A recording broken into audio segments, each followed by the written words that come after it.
Welcome to the State of the Markets podcast. I'm Paul Rodriguez of thinktrading.com. I'm Tim Price of pricevaluepartners.com. And our very special guest is John Cash from Urenergy. That's ur-energy.com. John Cash, welcome to the show. Well, thank you. Really appreciate it. Looking forward to the conversation. Absolutely. I'm very excited about this because uranium is a fascinating element, and I know a little bit about it watching a documentary, but I'm sure whatever I know would be dwarfed by what you know about it. And also energy is such an important topic, especially at the moment. So it's great to have you on the show, John. Could you just tell us how you got involved in the area of energy and uranium in the first place? Very often in life, we don't really control how things happen. Things just have their way, their path of getting us to where we are. And I started off as a geologist, had absolutely no intention or interest in the uranium space per se. But very early on in my career, I was able to work for a couple of the major exploration and mining companies doing uranium exploration. And I enjoyed it. Did that for a few years. That work dried up, and actually moved out west with my wife, and was able to stay in the uranium industry and work through a number of different aspects of mining, regulatory, safety, permitting, operations, and chemistry, and just have been able to stay with it throughout my entire career. So it's been a good run. No doubt about that. The industry has treated us really well, and really glad to have been in the industry as long as I have. So certainly, I'm a bit of a unicorn. There are not many people that have spent their entire career on one commodity, and so I'm a bit unusual in that regard. As I understand it, uranium is not widely dispersed throughout the world. It tends to be concentrated in a few areas. Is that correct? Yeah, that's correct. You can find trace amounts of it virtually anywhere throughout the world. But for economic deposits, it's really in a very few locations. The mountain west of the United States, certainly. The Athabasca Basin up in Canada, northern Canada. The few locations in Australia, a few locations in Africa. Probably some of the biggest deposits in the world, though, would be in Canada and also in Kazakhstan. That's where the vast majority of global production comes from. So, yeah, it's a really small industry.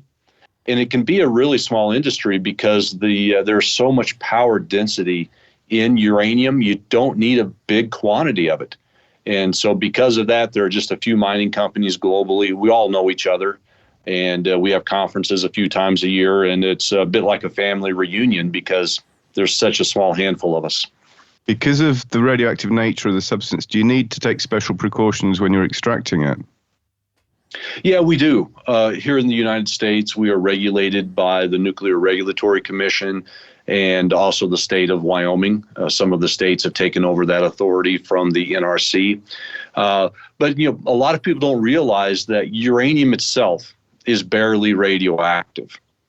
It's the daughter products as it decays with time that have greater energy and greater penetration with the radioactive particles. And that's really what we are protecting our employees from, is not the uranium so much as it is some of the daughter products like radium and radon. But we go to great lengths to protect our employees. The standard for protection in the United States is 5,000 millirems of exposure per year. The greatest exposure our employees see is about 1/10 of that. So we are well below the protective standards that have been established in the U.S. and that are used globally. And is it difficult to get permissioning for exploration? Because we're investors in commodities generally, and we're finding that a lot of jurisdictions now are making it that much more, not least the US itself, but making that much more tougher on environmental grounds. Yeah, permitting definitely is a challenge, especially in the Western world.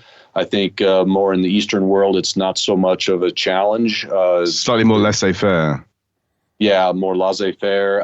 But here in the U.S., typically to permit a mine, you have to collect 1 to 2 years of baseline environmental data. Once you have that and you submit that to the agencies, the review will take a minimum of 3 or 4 years. I know of some applicants that are now about their 14th year of review. So it's a difficult commodity to get permitted, but there is a pathway. The regulations are in place, especially in states like Wyoming, Texas, and Utah. There are other states where the regulatory regime is not well established or where there is less experience. And in those states, it can be extremely difficult to get a mine permitted. What are the risks involved with the actual mining process? Could you end up turning an area radioactive because of drilling, or what are the problems associated with it? Yeah, so the radiologic concerns really are not the top of the list. They are pretty far down the list, again, because uranium is barely radioactive. The biggest concerns that we have would be potential impacts to wildlife. Anytime you move into an area where there's no development, inevitably there is going to be some displacement of wildlife, even though it may be temporary. But nonetheless, there is an impact. And so we are very concerned about that. And then we all want to make sure that we protect the water quality. In the mountain west of the U.S., it's an arid climate, and water is important, and we need to protect that asset going forward. We utilize a technology called in situ mining. In situ is a Latin term. It means in the place. So we don't dig into the ground. We don't have an open pit or tailings. Instead, what we do to address the ore is we install water wells and we inject native groundwater, oxygen, and CO2 into the ore body. That dissolves it, and then we simply pump it to the surface through water wells and remove the uranium. And ultimately, in the long run, there will be less radioactive material at that site than when we got there, because we are removing the uranium and some of the daughter products. So we can easily address those concerns. But yeah, wildlife, water protection, those are the biggest concerns. With the in situ technology, when we get done, and this has been demonstrated now for decades, not just at our operations, but at others, but when we get done mining in a particular area, we will clean up any of the buildings we've constructed, remove pipelines, and within a few years, you can't even tell we were there. And it's free release. There are no radiologic constraints or concerns in the soil, and it can go back to ranching or farming, whatever it was used for before. So the in situ technology has a very small environmental footprint. Very often we'll have guests come out and tour the mine site, and they'll tell us this doesn't even look like a mine. It's just a field with grass growing in it, and you've got a few wells out there to extract the mineral, but otherwise it just looks like a field and not much different than the surrounding area. Maybe a silly question, but how do you know when you're likely to find uranium? Is it something that do you have like a Geiger counter or its equivalent? How does that work? I was thinking exactly the same thing, Tim. Well, a number of ways to find uranium. Historically, the old timers, they would go out in their Jeep with a Geiger counter and they would look for something radioactive. But those old timers, they were very good at what they did. And so essentially most everything that's on the surface or near surface has been found.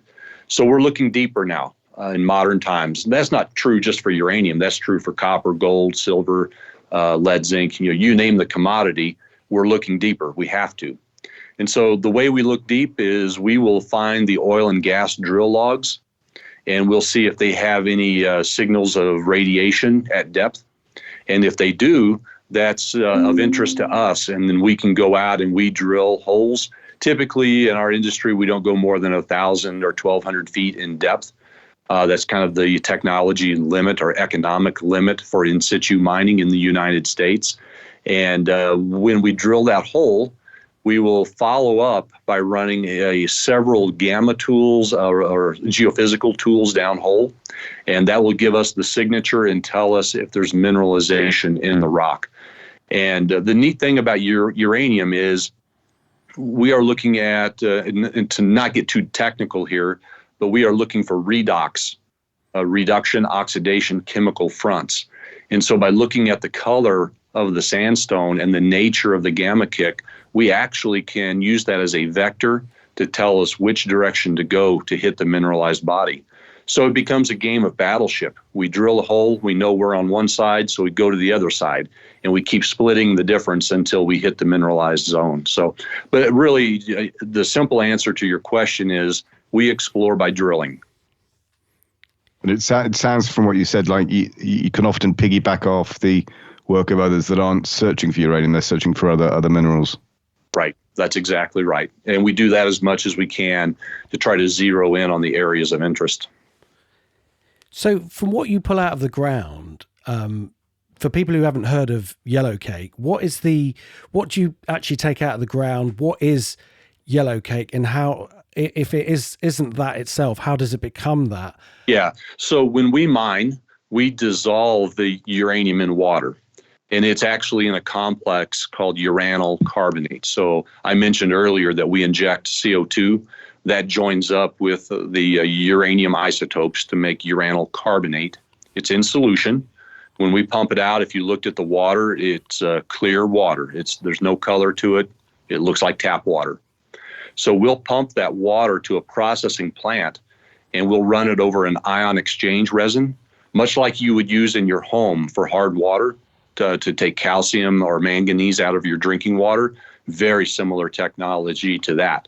And those ion exchange resin beads, they have an electrical charge on it that is the opposite of the uranyl carbonate. So the two of them will combine together.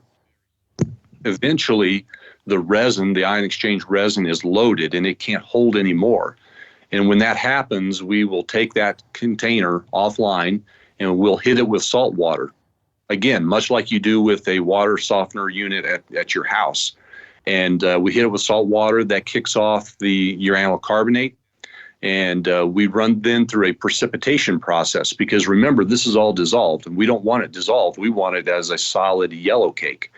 And so we'll run it through a precipitation cell to precipitate it into a solid material. Then it takes on that yellow color. And that's why we call it yellow cake. Is it looks like a yellow cake mix or a cornbread mix, cornmeal. It's that pale yellow color. And then we'll dry it into a powder form and package it in 55-gallon drums. And that's called Yellowcake. And it's a uranyl oxide at that point. And for additional processing, we can't just put that in a nuclear reactor in the U.S. We ship it to a company called Converdyne in Illinois. They do an additional chemical conversion of that material to uranium hexafluoride. Then it gets sent to an enrichment company. Typically, Urenco is the company that utilities use here in the U.S. They will take that uranyl hexafluoride, enrich it in the right isotope so that fuel pellets can be made out of it and be burned in a nuclear reactor. So 100% of our production from our mine at Lost Creek goes to energy generation by utilities in Europe and in the U.S. How big is a uranium pellet, fuel pellet? Oh, about the end of the tip of your finger is about as big as it is. So it's pretty small. Very, very small, an immense amount of energy inside of the pellet. Absolutely stunning amount of energy. One fuel pellet, again, it's about the size of the end of your pinky finger. It has the equivalent energy of about 150 gallons of oil or a ton of coal. And that fuel pellet, once it's burned, some people like to say it's waste, and it's really not waste because there's still a tremendous amount of energy within that pellet. And in the long term, I really feel very strongly that those pellets will be reprocessed, and the remainder of that energy, which is about 90% of the energy remaining, will be recovered going forward. So, yeah, we'll store it for a while in interim or long-term storage in the U.S., but years from now, once the radiation level declines, it'll be reprocessed and run through a plant again to make more energy. And right now in the U.S., there are a number of companies looking at building nuclear reactors that will actually burn nuclear waste and extract more energy from that. In fact, Bill Gates has a company called TerraPower that is investigating that very carefully. They also have support from Pacific Core, which is a Warren Buffett company. So you got two of the wealthiest guys in the world developing this technology. They've announced plans to build one of those reactors here in the state that I'm in Wyoming. And so we're looking forward to that. I think that's going to be a big boon to the industry, big boon to the state of Wyoming, and a great advancement in technology. It all sounds a bit sort of too good to be true that you've got this highly concentrated, highly efficient fuel source that, as you say, can be handled and doesn't sound like it does too much environmental damage at extraction. So where's the downside? Well, there's downsides to everything. It doesn't matter if it's coal, wind, solar, nuclear, hydro. I learned very early on in my career that there's always a downside. And we have to be honest and have an honest conversation about that. And for nuclear, the downsides would be the cost of the construction of the plants. Yeah. We're looking at tens of billions of dollars of initial capital expenditure to build out an 1,100 megawatt plant. That's got to come down. And with time, I believe it will. So there's a cost issue. On the flip side of that, once those plants are built, they can have a 60 or an 80-year life. So you can amortize that capital cost over a very long time, and the operating costs are very low. But anyway, cost of construction. Waste management is often raised as a concern with nuclear power. I really believe that is more of an emotional response more than it is a technical response. For decades now, many decades, we've known how to handle nuclear waste safely, and it is being handled safely around the world. So that's more of an emotional response where people are afraid of it. And there are some fear mongers out there that try to scare people with nuclear waste when technically it simply is not an issue. We know how to handle it, and it's a very, very small quantity of material. I like the statistic that if you get 100% of your energy, electric energy from nuclear power, your share of the waste would, over your entire lifetime, would fit in one soda can. That's it. And it's all contained. We know how to manage it. It's safe to manage. So, but those are the concerns with nuclear power. And you can cite Chernobyl, but in the Western world, we don't build reactors like Chernobyl. You could point to Fukushima. And my response to Fukushima was that was an extreme event that killed 20,000 people that resulted in the issues there. And lessons are learned. We continue to make improvements, and statistics show that the nuclear power industry, our safety rate statistics are better than any other power source out there. Wind, solar, hydro, oil and gas. We have the best record. But I think you've already highlighted or alluded to one of the problems, which is it can get as an issue, it can get hijacked by certain energy lobbies. So it's if you're a particularly sort of woke, green, if you're of that persuasion, then nuclear is an easy target to go after because of the scare stories. Right. Yeah, that's exactly right. And, I like to compare this to whether you should drive a car or an airplane. What is safer? A lot of people are absolutely petrified of flying in airplanes because they don't feel they have control or they don't understand how it works. So they would much rather drive in a car. Although statistics reliably show that a car is more hazardous to be in than an airplane. And I think that it's very similar when you look at nuclear power. A lot of times people simply don't understand it, which I get it. There are a lot of physics going on, a lot of chemistry going on. And so there's a concern that it could be unsafe. But when you look at the statistics, that fear is not borne out. It is a very safe industry globally. Yeah, one thing that the Chernobyl incident, and I learned what happened from the series. I'm not sure if you've seen it, but it was absolutely fascinating. And also following that, going down a YouTube rabbit hole of working out exactly what happened. Once you understand what went wrong, you can understand why it won't happen again. For a start, nuclear reactors aren't built that way, were never built that way in the West. It was made that way, in Russia because it was a cheaper way to build it.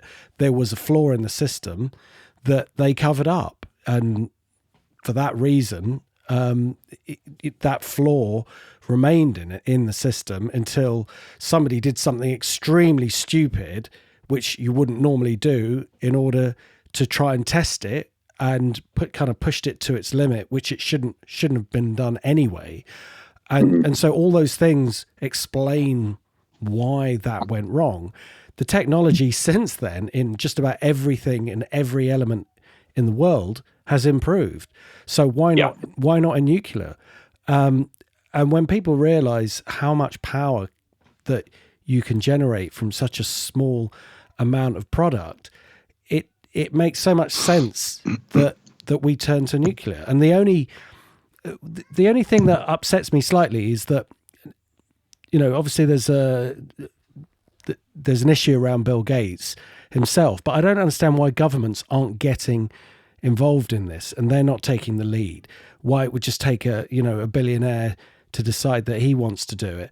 This is something that, if you go back 10 years or so, we had a politician in the UK saying, well, we could build a nuclear reactor, but it wouldn't be online until 2020. And this was in 2010. I mean, how short-sighted are these people? How stupid are these people to think, well, we're not going to need nuclear power in 10 years' time? They're so short-sighted, so short-focused that it doesn't seem to be on the cards. Now, I know that there's a lot of environmental pushback against it, but in the end, when people's fuel bills are going through the roof and suddenly you're reliant on other countries for your energy, the case seems to be that you should really be looking after it yourself. And we have to get power from France, who invested in nuclear power, many years ago, and now they're the ones with all the electricity, it seems, so we have to buy it from them. Why can't we just make our own? And like you're saying, I'd heard about this new nuclear power station that effectively burns like a candle, if I'm correct in saying, and obviously you can tell me how it works, but it kind of burns down, so it can't go into meltdown, because it doesn't work like that. It's effectively burning down at a safe rate, and all things being equal, the process of what happened in Chernobyl can't happen, because it just doesn't operate like that. Right. Yeah, the physics are totally different. But no, points are well made there on governments and their involvement. Just ask a number of European nations now if they would like to buy natural gas from Russia. And so the answer is obviously no. And so governments do have a role to play when it comes to energy security. Energy security is equivalent to national security. So governments do need to be involved there. Yeah, private industry can lead the way, but governments need to implement the policies and the permitting mandates that allow for the development of the technology and the implementation of that technology, so that we can have that energy security, and so that we can have energy sources that are non-CO2 emitting. The world is beginning to recognize that. The world is recognizing that wind and solar have their place. They're important, but they are not reliable baseload. And that's where hydro and nuclear come into the story and are so critical to rounding out our energy portfolio globally. And so I think COP28 gave us good sight into the mindset of a number of countries that said we need to triple nuclear output by 2050. And so the U.S., France, England, they were all involved in those discussions. And so I think we're on the precipice of a renaissance within the nuclear industry.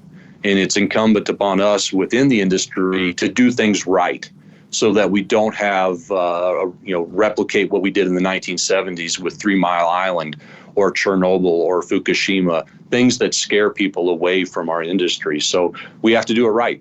We have to be responsible. And we have to have honest conversations about each of the energy sources. What are their strengths? What are their weaknesses? And that has to be an honest conversation and not based on fear.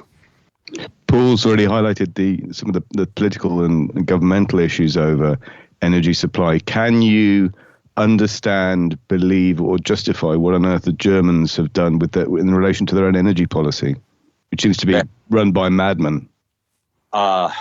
They just can't get out of their own way, it seems. there are a number of sane voices that are calling for them, to restart those reactors. I don't think that's going to happen. But yeah, they're emitting more CO2 now than they were before they shut down the reactors.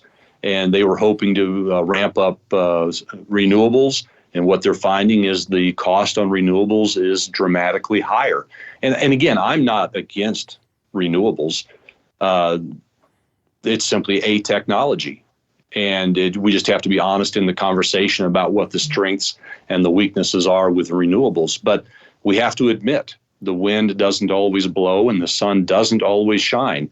And we're never going to change that. So renewables will always be a diffuse, intermittent source of power. And we've got to find strong ways to back that up. That can be hydro, that could be nuclear. It can be fossil if you can find a way to sequester the CO2. So there are some opportunities out there. But yeah, Germany is just a basket case. Their energy costs are incredibly high, and their CO2 emissions have been increasing ever since they shut down their nuclear power plants. And I think it's a lesson to the world. You can't have just good intentions. You have to have a sound technical plan to go with those intentions. And presumably the sensible option is to have a multitude of different competing resources. So you don't put all your eggs in one energy basket. You have a variety. You have, coal, oil, nuclear, hydro, whatever.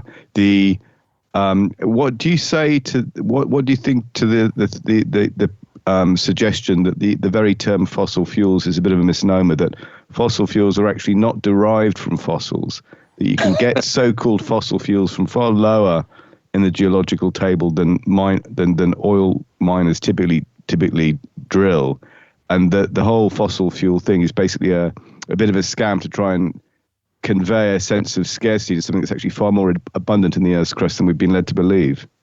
Yeah, it's incredibly abundant. We're nowhere near running out of fossil fuels. I'm sitting here in the state of Wyoming. We have literally hundreds of years of resources of coal and fairly dramatic resources of oil and gas here in the state. So we're not about to run out. And that is not a good argument to be in opposition to fossil fuels. If you want to talk about emissions, that's a fair conversation to have. And again, we just have to be honest with each other, but we're not about to run out. We have many, many decades, if not hundreds of years of resources remaining. Because I'm reading, I can't remember the name of the book, but I'm reading something at the moment. I think that the guy's name is Gold, and his point is suggestion, he's a scientist, and his suggestion is that what we understand to be fossil fuels, which we can basically just call oil, is effectively itself renewable within the surface of the Earth. So a lot of what we've been told about oil and so-called hydrocarbon energy is actually just a giant scam, probably started by the Rockefeller company, because they had basically a monopoly position in oil, so they had a vested interest in talking the price up. Yeah, no, that's interesting. I'll have to check out that book and give it a read. So I'm looking at the price of uranium, and I know we had a guest on at least 18 months ago who was looking to invest in uranium. And I think, Tim, you were saying that you were am I right in saying you were investing in uranium miners? We've got some small, I think the issue, John may be able to confirm this, but I don't think there are that many miners to begin with. So it's a fairly narrow sector. Is that correct? Yeah, that's right. Today, if you look at publicly traded companies that you can invest in that are really exposed to uranium, you can literally count them on one hand. And half of them are like Cameco. Yeah, Cameco is going to be the big one that's publicly traded. Good company. I worked for them for a number of years. They are by far and away the largest publicly traded uranium mining company in the world. Kazatomprom is partly publicly traded, but it is really a state-owned entity owned by the government of Kazakhstan. So I think it's debatable whether they are investable or not. Then you start to look at some of the smaller juniors that are actually mining. You've got my company that's actively mining, another company called Encore in South Texas, another one called Energy Fuels that are mining here in the U.S. But other than that, looking globally, investable stories, that's about it. I might be leaving one or two out, but it's a small universe. Most uranium mining globally is controlled by state-owned entities. And so you really don't have an opportunity to invest. So there are opportunities out there, but you do have to look for them. So I'm looking at the price of uranium, which had gone sideways for a bit and is now looking like it's going to break higher. And I'm looking at your company's share price, which seems to track it, as one would expect, pretty closely, which is, it's not far off its 2021 high. It's kind of pushing up towards that level.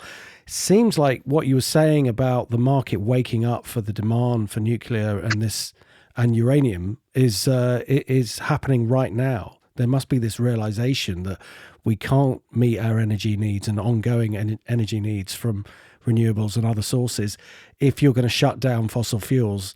There's really no other alternative. I just can't see what else governments can do other than invest in it. Yeah, that's exactly right. The price of uranium today is around $105 a pound. Keep in mind, just a few years ago, it was about $19 a pound. And so we have come a long ways in a very short amount of time, and a number of mining projects are finally in the money. The Western world, the Western miners have been competing with state-owned entities out of Russia, Uzbekistan, Kazakhstan. And, when you're a state-owned entity, you can do things a lot cheaper than in the Western world. And so for a number of years, they really dominated the market. But as demand has increased and as people are wanting to move away from Russia and former Soviet satellite states to more secure Western supply, that has really driven the price up. And so we are the benefactor of that at my company at UR Energy, and excited about that. And that's given us the faith we need to start ramping up production to greater commercial levels at our Lost Creek mine.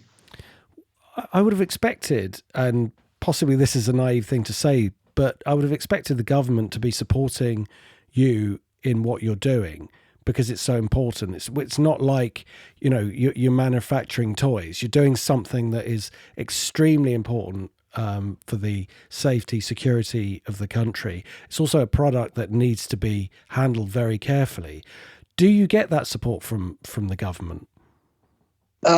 Intermittently, and it depends on the administration. So during the Trump administration, Congress passed some legislation that allowed us to sell pounds into what they call the uranium reserve. So the U.S. government was buying pounds from domestic miners. That was incredibly helpful, but it was a very small, short-lived program. And so that is now gone and done. The Biden administration, they have not been as supportive to the miners, but they have been supportive of the utilities. And so with the Inflation Reduction Act that was passed during the Biden administration, they gave some good tax credits to the utilities. And so a number of those utilities had planned on shutting down reactors over the next 15, 20 years. But now they've all decided that they're going to keep 100% of the reactors on in the U.S. So that demand for uranium was expected to go away as those utilities shut down production. But now the utilities are staying on, so the demand stays strong.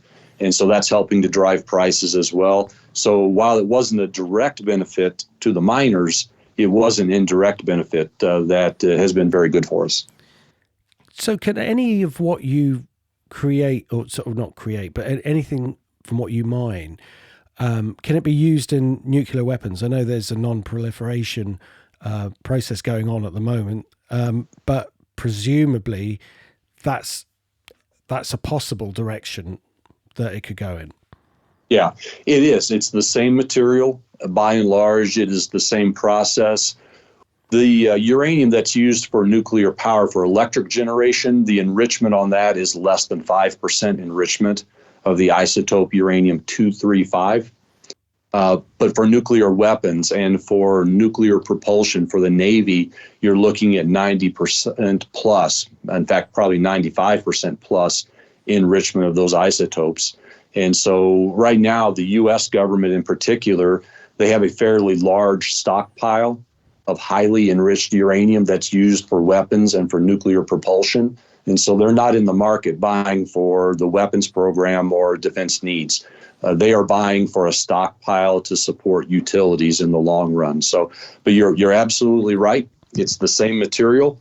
It's the same processing. It's just with defense needs, you would do a lot more of the enrichment versus utilities that have low enrichment.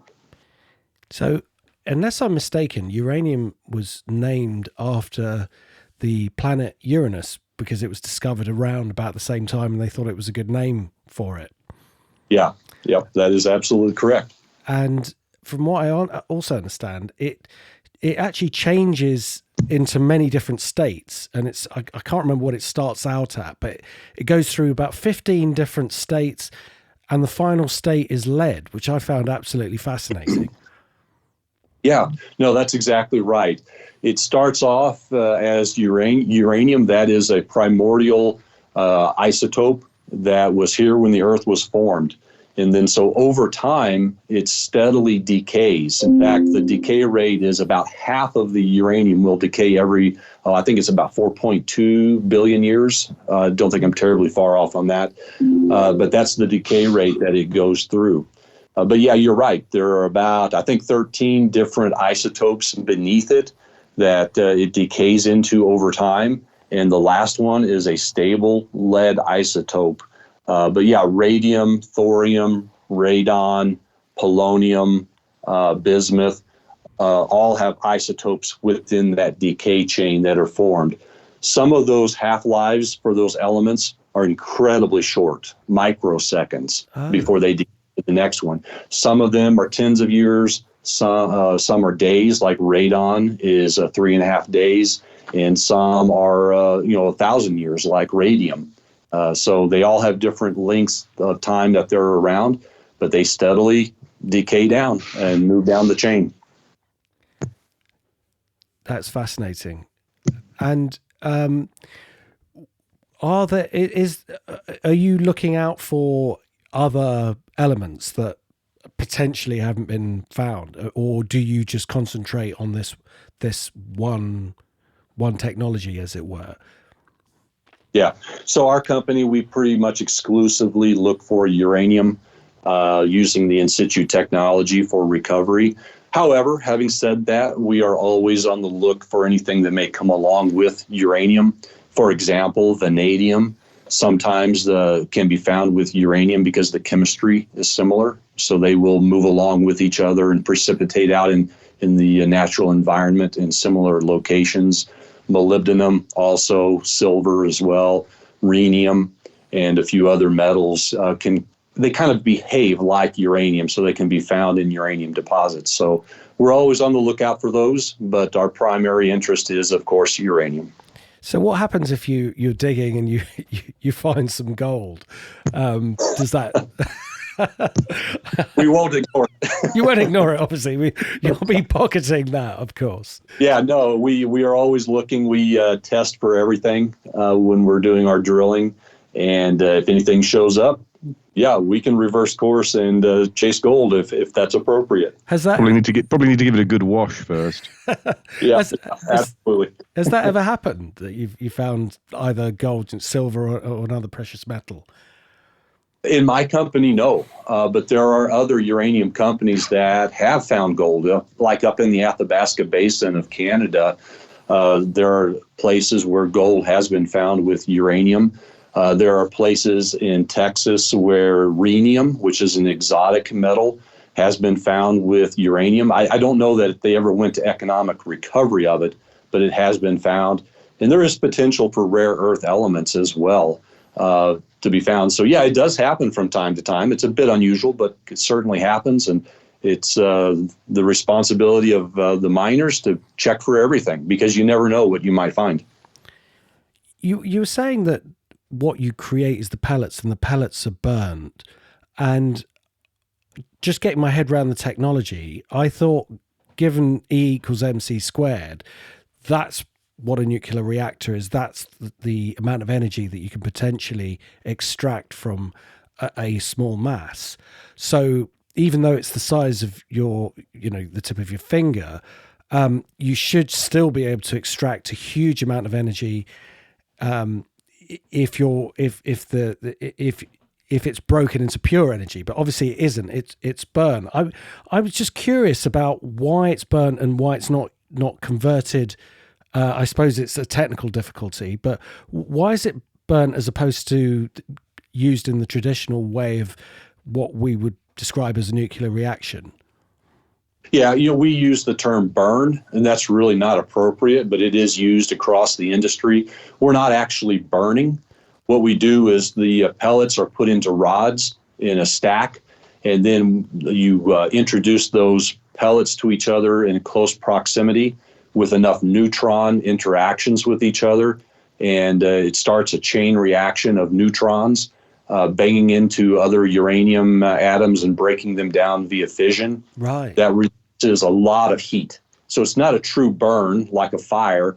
It's simply the neutrons in a chain reaction, and that fission or the breakdown of the elements, it releases an immense amount of energy and more neutrons. So those neutrons then they go off and they run into another uranium atom. They break it down. That generates more heat, more neutrons. So you create a sustained chain reaction with those neutrons, and the fission, it creates an immense amount of heat.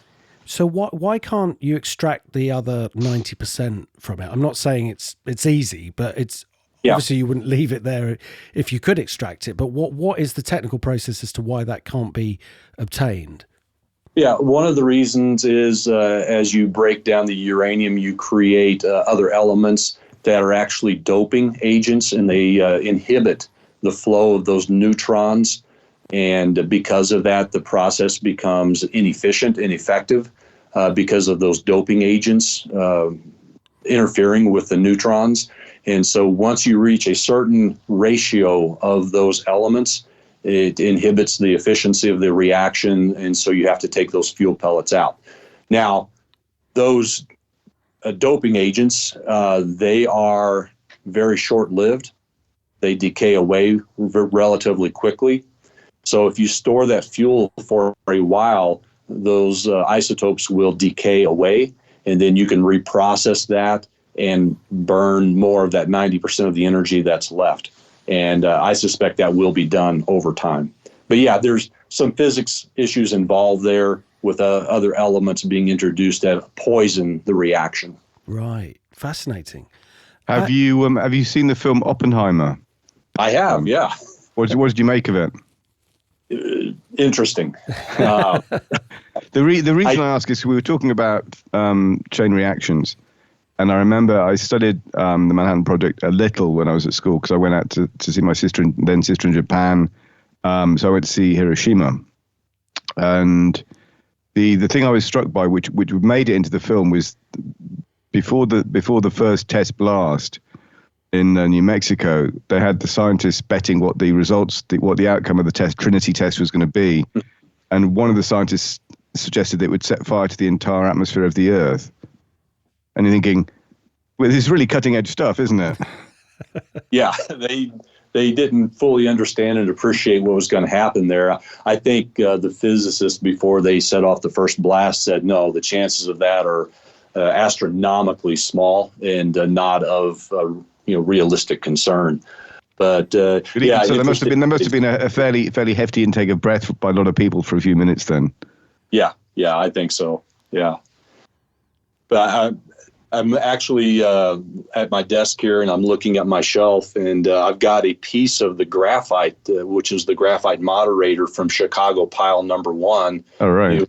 It was a gift to me from one of the physicists that worked on that, and one of my prized possessions. But if you recall, in the Oppenheimer movie, he went to Chicago once and went under the football stadium where the first controlled chain reaction occurred. And so I've been blessed to get a copy of a piece of that graphite moderator from that. One of my prized possessions. And they use squash courts as well. I think they use squash courts, but maybe I misremember that. Yeah, I know they did some work under the football stadium, and everyone thought that was a very bizarre place, but it was high security, and they figured, well, nobody will know what we're doing underneath the football stand. They'll just write it off as nothing important.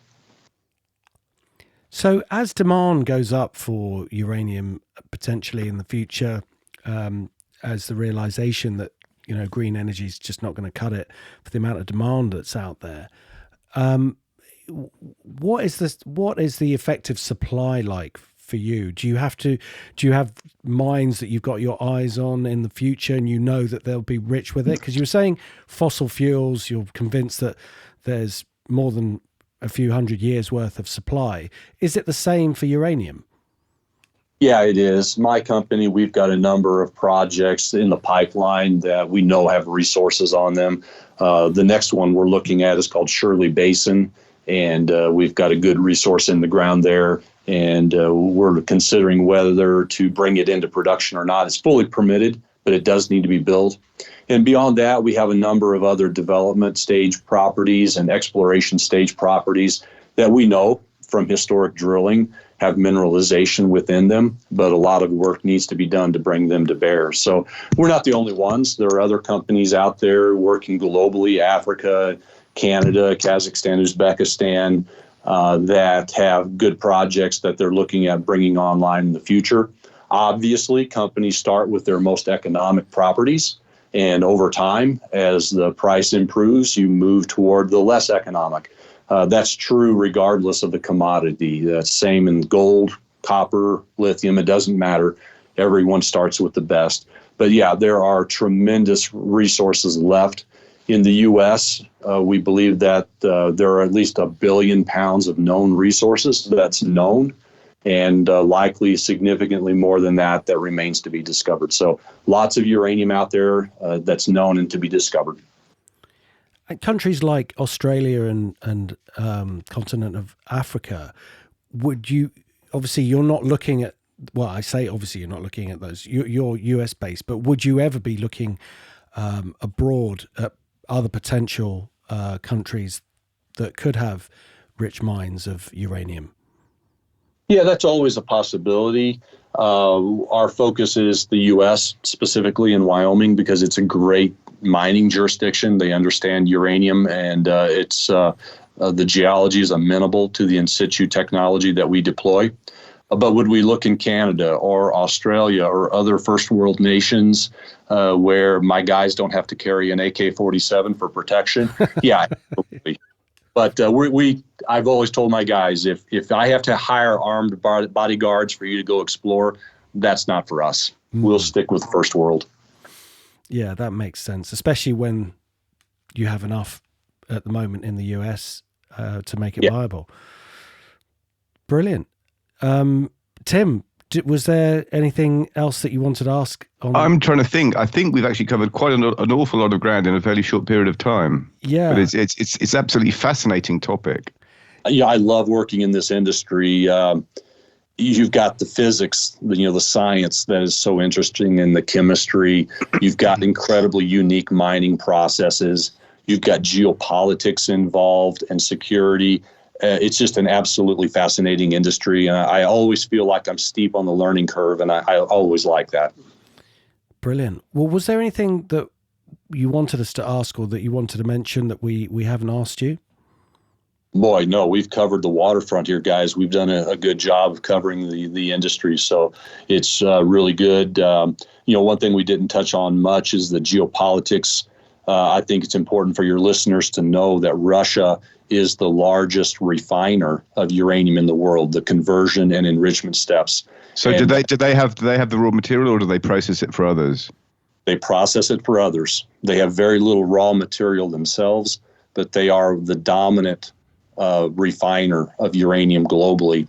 And that has created some real geopolitical issues, because even in the U.S., we continue to import refined uranium from Russia, although we've cut off many, many other supplies of commodities and sanctioned them. We have not had the ability to cut off the uranium supply. So, which makes the sanctions of the last couple of years over Ukraine look even more, nonsensical and counterproductive.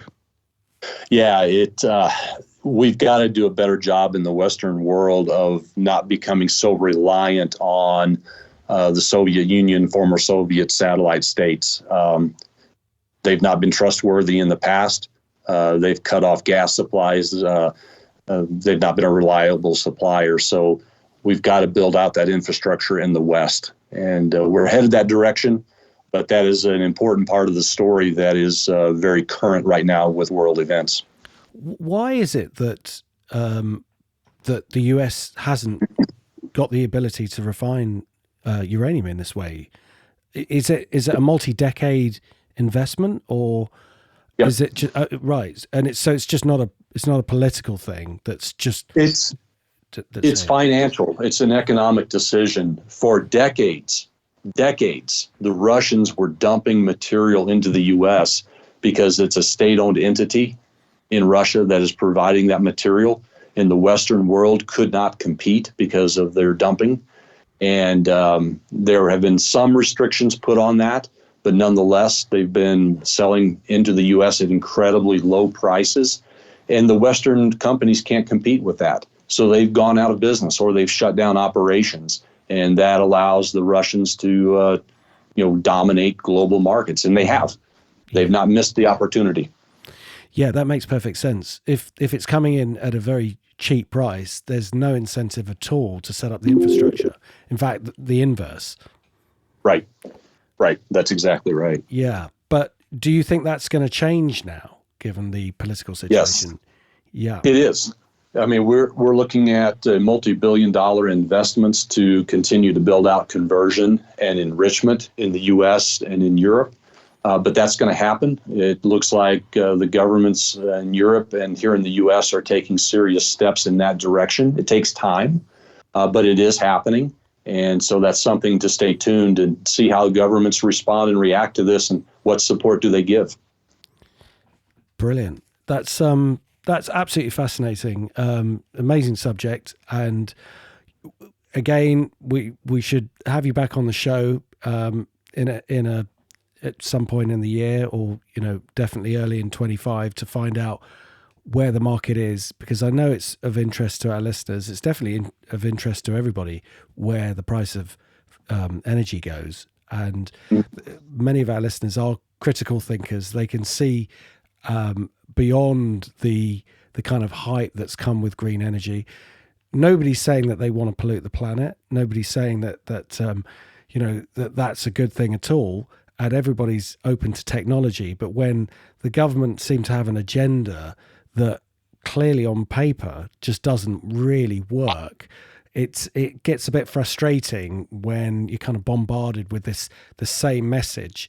But when you look behind it, you can see that the answers have been there for a long time. Nuclear energy is the way forward, is worth investing in. And it does seem like the market will dictate, and it's starting to dictate right now as the prices are going up, and the prices of shares like your own company are responding to it. Yeah, it definitely is a great time to be in the uranium space. Well, John, thank you so much for coming on the show. We, as you know, we kind of dropped on you right at the start of the show that we do this thing called Media Picks, where we share book of film or something of interest that's either very, very good or something that's bad that should be avoided. Tim, what have you got for us this week? So I've had a sudden dramatic swerve at the last minute, given what we've been talking about. So I alluded to it earlier. I haven't really got into the weeds of it yet, but the central premise, I think, is fascinating. It's a book called The Deep Hot Biosphere, The Myth of Fossil Fuels by, the author is Thomas Gold. And I'll just very quickly give you a paragraph from the blurb on Amazon. This book sets forth, it was published in 2001. This book sets forth a set of truly controversial and astonishing theories. First, it proposes that below the surface of the Earth is a biosphere of greater mass and volume than the biosphere, the total sum of living things on our planet's continents and its oceans.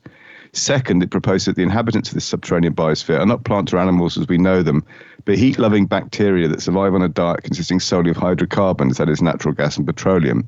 And third, and perhaps most heretically, the book advances the stunning idea that most hydrocarbons on Earth are not the byproduct of biological debris, brackets so-called fossil fuels, but were a common constituent of the materials from which the Earth itself was formed some 4.5 billion years ago. Follow that. Wow. mine's actually quite similar, because I saw a YouTube video with Tucker Carlson interviewing Willie soon, and who's a scientist who's completely changed or coming out with a view that's completely different to the mainstream narrative about exactly this subject, exactly what you're saying, probably explained in a less technical way, because obviously in an interview you can't go into all the details.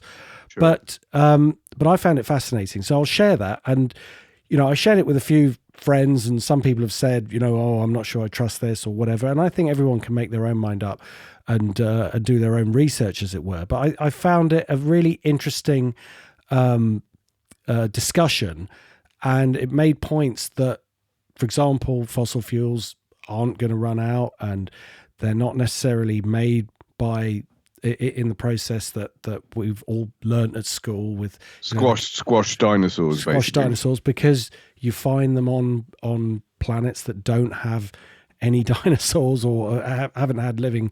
So they've all been turned into fossil fuels. Yeah, exactly. So it's a really interesting interview from that point of view, because the layman can follow what they're saying, but you make your own mind up as to what's right or wrong. John, what would you like to share with us if you have something? Yeah, we hit on it earlier today, but if your listeners have not seen the movie Oppenheimer, it is an incredible look at history and the use of uranium in the development of that weapons technology. It's a shame that humanity has had to move in that direction. And again, the listeners will make up their own mind, but it's an important look back at history and the events that occurred. So if your listeners haven't seen that, they really should. And great glimpse into history. Yeah, I think it's just come on Amazon, actually. So I think you can watch it there. I saw it in the IMAX, and it was great to watch it. Funnily enough, I think we all saw it, but nobody actually recommended it. We talked about it, but I don't really know why. I suppose it was one of those films that was so much. It is quite a talky film. It's quite a narrative film. Yeah. Given the subject matter, you might have thought it would be slightly more visually dramatic than it actually is. But it's also, what was it, about 3 hours long? Yeah, it's a very long film. Yeah. Definitely I want to take your kids to, but yeah. Well, you could leave them behind.